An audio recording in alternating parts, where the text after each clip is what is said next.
जोहार। आप लोगों का स्वागत है सक्सेस लैडर क्लासेस में। और आज हम लोग अपना क्लास जो हमारा एमसीक्यू का चल रहा है उसको आज आगे बढ़ाते हैं फिर।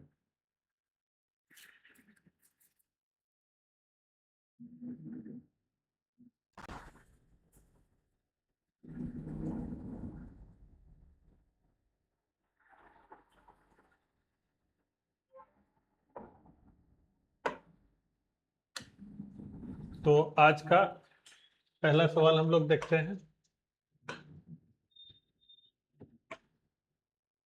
चलत कोस बैठले दोस्त, चलते कोस बैठते बैठले दोस्त, कौन तरह कर साहित्यिक भाग में आवेला? चलते कोस, अगर चल रहे हैं आप तो कोस भी मतलब दूरी कुछ भी नहीं होती है होता है, और बैठ गए आप तो वो आपके लिए फिर दोष हो जाता है, आपको नुकसान पहुंचाता है।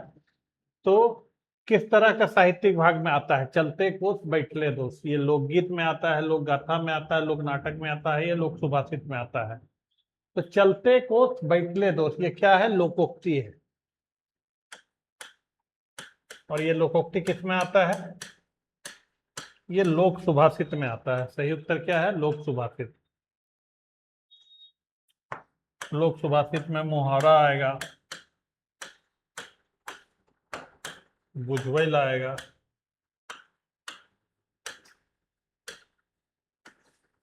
लोकोक्ति आएगा। लोकोक्ति आएगा, ये लोक सुभाषित में आता है। तो चलते कोस बैठले दोष।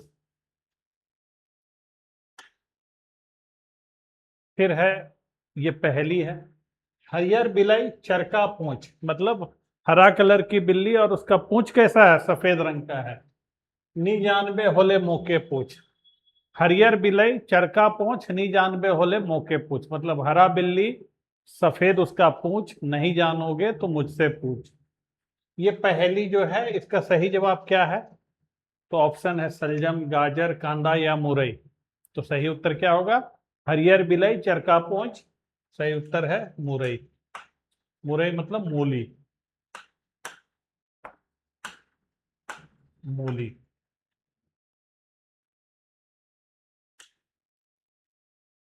फिर है अगला सवाल कि भाषा कर मामले में पुरखा मनक देन के मानल जाएला?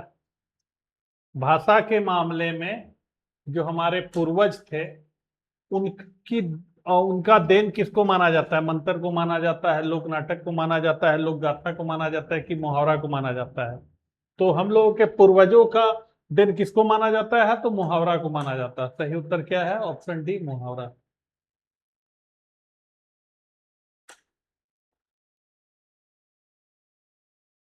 हाँ। फिर है अगला सवाल कि कोनो बात के निचोड़ रूप में कहे के ले केकर व्यवहार भाषा में करल जाला? किसी बात को निचोड़ रूप में, तार्किक रूप में कहने के लिए किसका व्यवहार भाषा में किया जाता है? कहावत, सूत्रवाक्य, अलंकारिक शब्दावली या मुहावरेदार भाषा शैली? तो किसी बात को निचोड़ रूप में कहने के लिए जो है भाषा में किसका व्यवहार किया जाता है? तो सही उत्तर है ऑप्शन ए, कहावत, लोकोक्ति। लोकोक्ति का व्यवहार जो है भाषा में किया जाता है किसी बात को तार्किक रूप में रखने के लिए।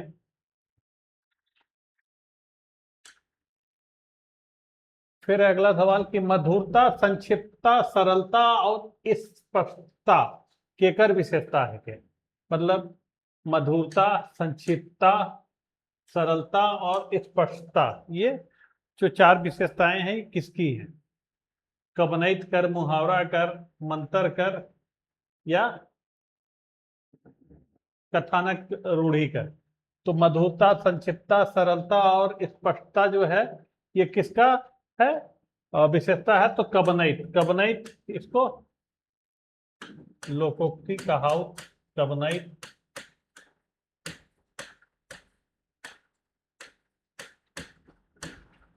कहावत, कवनैत सब इसी को बोला जाता है।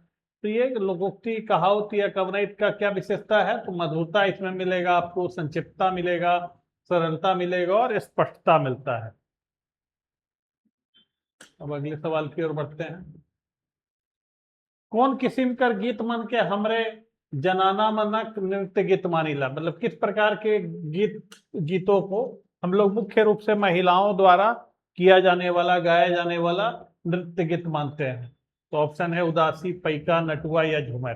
तो महिलाओं द्वारा करने वाला कौन सा है सही उत्तर, सबको जान रहे हैं, तो झूमर, जनाना झूमर।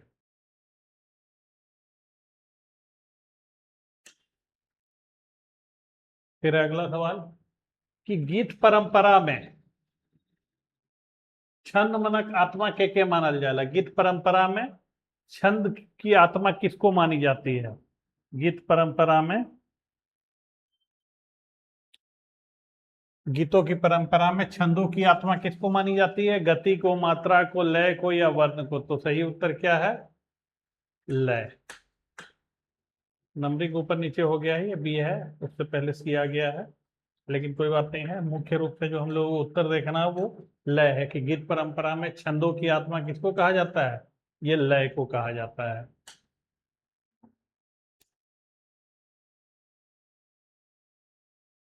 अब है सुर कर मधुरता, कोमलता और लचक कौन राग कर खासियत है के? कि सुर की मधुरता, कोमलता और जो ये है लचक, ये किस राग की विशेषता है? डमकच की, रंग की, झुमटा की या खेमटा की? तो सही उत्तर क्या होगा कि मधुर, सुर की मधुरता, कोमलता और लचकता जो है ये झुमटा राग की विशेषता है। सही उत्तर क्या है? झुमटा राग। अब हम लोग अगला सवाल देखते हैं, 9वां सवाल। हमरे कर संस्कृति के आगे बढ़ाए के में कौन तरह कर गीत मन बगरा प्रभावशाली है? हम लोगों की संस्कृति को आगे बढ़ाने में किस प्रकार के गीत जो है वो ज्यादा प्रभावशाली हैं? क्रांतिकारी गीत, वीर रसकर गीत, भक्ति गीत की लोकगीत? तो हम लोग किसी भी संस्कृति को आगे बढ़ाने में लोकगीत का बहुत बड़ा योगदान होता है, लोकगीत ज्यादा प्रभावशाली माना जाता है। तो सही उत्तर क्या हुआ? लोकगीत।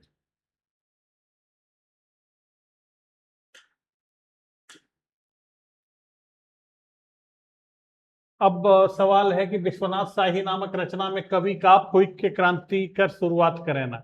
और विश्वनाथ शाही नामक जो कविता है उसमें कवि जो है वो किस वाद्य यंत्र को फूक के युद्ध की शुरुआत करने की, क्रांति को शुरुआत करने की बात करते हैं? तो ऑप्शन है बांसुरी है, रणभेरी है, शंख है या भेर है? तो सबसे उत्तर कौन सा होगा? तो रणभेरी। रणभेरी फूक के क्रांति का आह्वान करते हैं अंग्रेजों के विरुद्ध।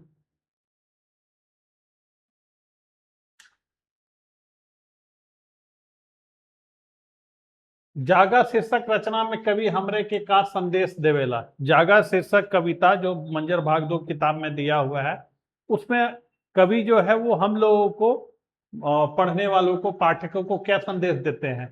तो मातृभूमि कर सेवा, धन दौलत जमा करे, केकरो बात नहीं माने या सुविधा भोगी भोगी होए? तो सही उत्तर है कि जागा शीर्षक रचना में कवि हम लोगों को मातृभूमि का सेवा करने का संदेश देते हैं। सही उत्तर है ऑप्शन ए, मातृभूमि कर सेवा।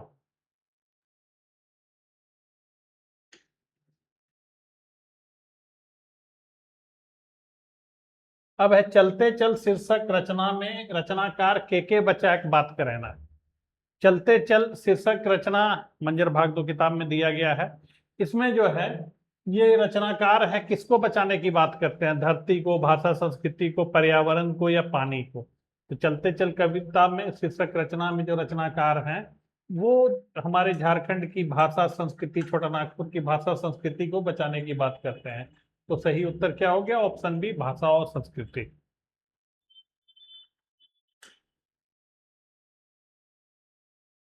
अब है कि जुदा जुदा जनजाति मनक माझे कर संपर्क भाषा है। मतलब अलग अलग जनजातियों के मध्य की संपर्क भाषा है। संपर्क भाषा जिसको लिंगुआ फ्रैंका भी कहा जाता है। तो कौन सा भाषा है? क्योंकि देखिए जनजाति भाषा तो जनजाति ही बोल पाएगी, लेकिन कुछ ऐसी भाषाएं होती हैं जिनको जनजाति समाज के लोग और गैर जनजाति समाज के लोग दोनों बोलते हैं। तो इसमें सही उत्तर क्या है? नागपुरी। नागपुरी जो है छोटा नागपुर में रहने वाले जो जनजाति और गैर जनजाति लोगों के बीच की संपर्क भाषा मानी जाती है। तो ऑप्शन डी, नागपुरी।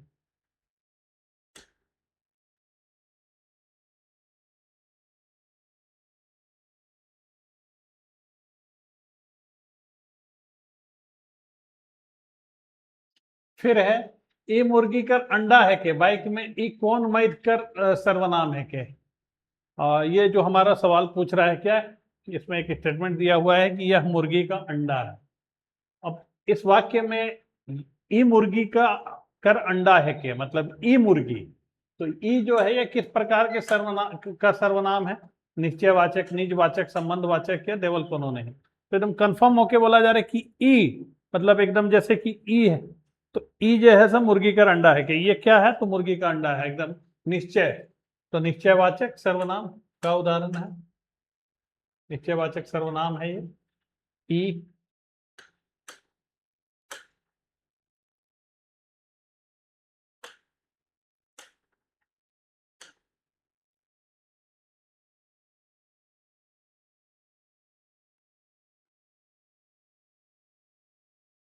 फिर अगला सवाल कि बोली और भाषा कर माझे विशेष महत्व है।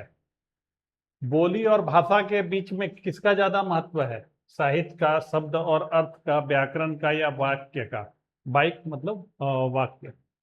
तो बोली और भाषा के माझे कर माझे मतलब के मध्य किसका ज्यादा विशेष महत्व है, तो व्याकरण का विशेष महत्व है। सही उत्तर क्या है, सी, व्याकरण।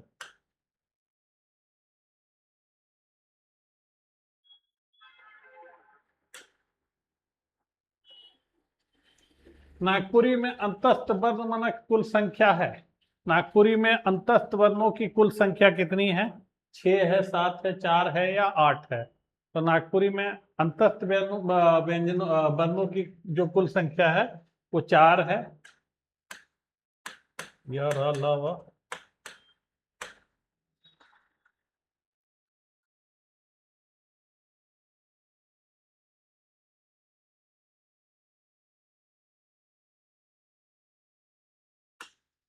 तो सही उत्तर ही है। अगला सवाल बढ़ गया कि मने मन में कौन समास है आवेला।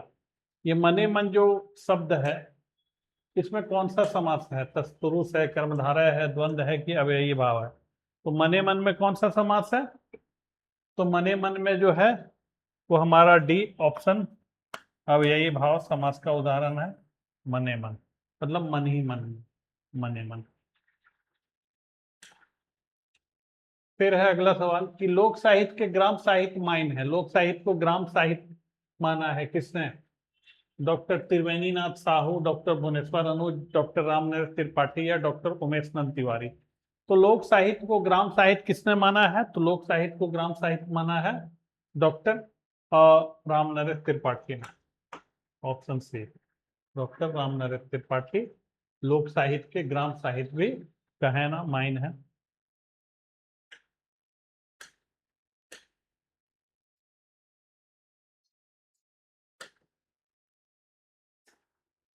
अब है सवाल कि कौन प्रेरणार्थक क्रिया है के, निम्न में कौन, ऑप्शन 4 है। पूछ क्या रहा है सवाल कि प्रेरणार्थक क्रिया इनमें से कौन है, सोट, सोटा, सोटेक या सोटवाएक। तो प्रेरणार्थक क्रिया वैसी क्रिया जो खुद काम नहीं करके किसी दूसरे को काम करने के लिए प्रेरित करती है, वो प्रेरणार्थक क्रिया कहलाती है।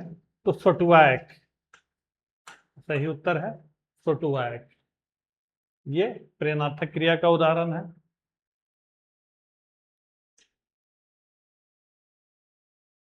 फिर है छुआ खेलत रहे कैसन भूतकाल कर उदाहरण है के। बच्चा खेल रहा था, बच्चा क्या कर रहा था, खेल रहा था, ये कैसा, लेकिन अभी खेल रहा है कि नहीं ये पता नहीं है। तो छुआ खेलत रहे कैसन भूतकाल कर उदाहरण है कि पूर्ण भूतकाल, अपूर्ण भूतकाल, आसन्न भूतकाल के संदिग्ध भूतकाल। बच्चा खेल रहा था लेकिन वो उसके बाद क्या कर रहा है, अभी खेल रहा है कि नहीं खेल रहा है ये पता नहीं है। तो इसका क्या होगा, कौन सा भूतकाल का उदाहरण है, तो अपूर्ण भूतकाल का। खेल रहा था लेकिन वो उसका कंप्लीट नहीं हुआ था काम, तो अपूर्ण भूतकाल का उदाहरण है।